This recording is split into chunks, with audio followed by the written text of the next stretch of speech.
The title of this session is India Prepared for a Nuclear Disaster? Lessons from Chennai Floods. I don't have to explain too much about the Chennai floods because you yourself suffered from it.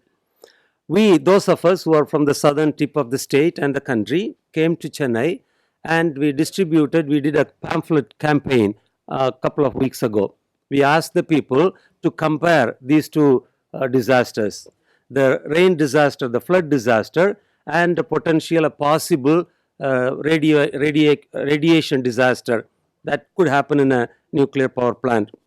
The rain may stop, the flood may recede, but you can never know when the radiation disaster stops. You can see the rain, you can feel the rain, you can see the floods, but you can't see or touch radiation.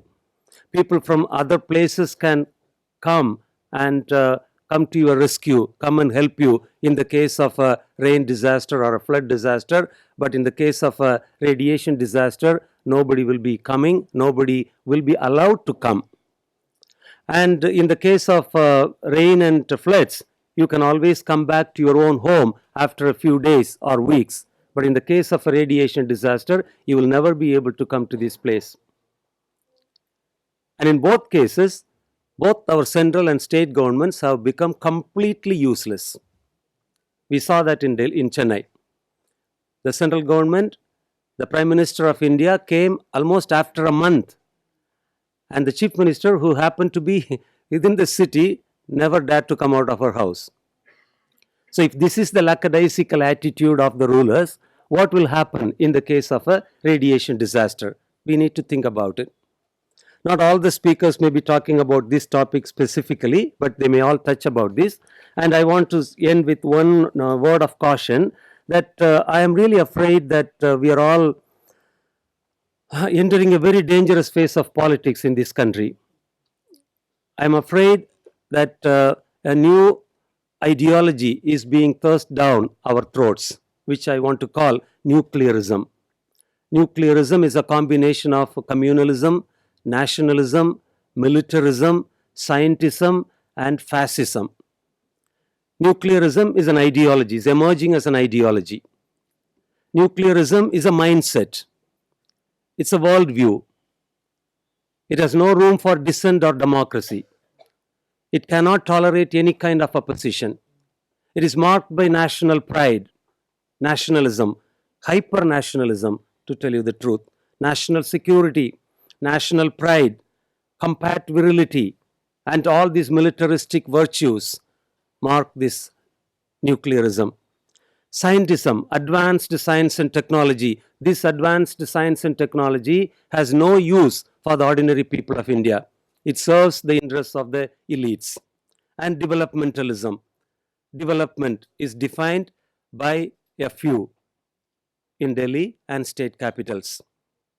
They speak about energy security. They speak about national security, financial security, and all other securities, but people's security. The ordinary people who do not have 2 square meals, safe drinking water, and a decent housing, and most importantly, a place for sanitation facilities will be completely left out.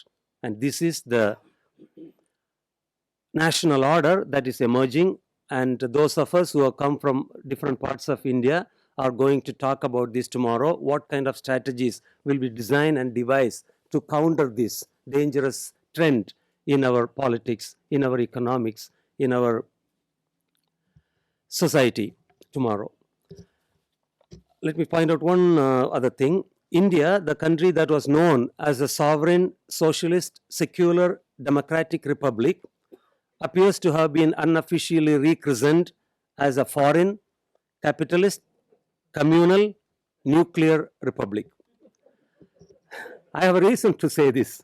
In the last 12 years of Manmohan Singh's and Narendra Modi's government, they all celebrated Republic Day, as you know, and out of the 12 guests of honor in those 12 Republic Days, 7 of them were from countries that have nuclear deals with India. 2007, President Vladimir Putin from Russia. 2008, President Nicolas Sarkozy from France. 2009, President Nur-Sultan Nazarbayev from Kazakhstan. We have signed an uranium deal with Kazakhstan. 2010, President Lee Myung-bak from South Korea. 2014, Prime Minister Shinzo Abe from Japan. 2015, President Barack Obama. 2016, President Francois Hollande from France. And all these leaders are not chosen carelessly. They are chosen after careful deliberation of strategic, economic, and political interests of the national elites. So they are spearheading the nation in a particular direction which we have to resist. Thank you.